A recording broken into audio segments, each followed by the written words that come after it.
Balik ulang dengan orang di Kawanua pagi, pemirsa. Sekarang ini kita ada mau informasi soal penyelenggaraan Pekan Olahraga Kota Manado yang ke-10. Dimulai dari penyelenggaraan Porkot Karate, pemirsa, yang ada backing di Hall A KONI Manado. Nah, kali ini ada 16 kelas yang dipertandingkan. Mari orang lihat DP informasi. Pekan Olahraga Kota mulai bergulir. Kegiatan ini merupakan ajang seleksi atlet dalam menghadapi Pekan Olahraga Provinsi bulan November nanti di Bolaang Mongondo. Khusus untuk cabang olahraga karate sudah dimulai dari tanggal 19 Agustus, diadakan di Hall A Gedung KONI Sario dengan total 16 kelas yang dipertandingkan.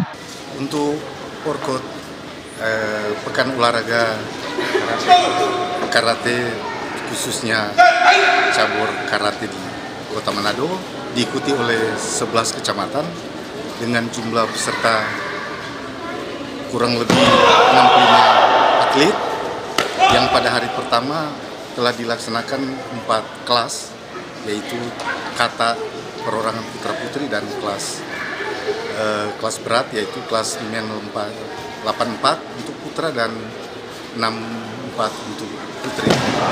Untuk kelanjutan pertandingan akan dilanjutkan selama 3 hari, yaitu pada hari Sabtu dan terakhir hari Minggu, yang semua kelas ada 16 kelas yang akan diperebutkan 16 medali emas, 16 perak dan 22 medali perunggu. Ia menambahkan Forky Kota Manado menargetkan membawa pulang 10 medali emas untuk kontingen Kota Manado pada ajang Porprov nanti.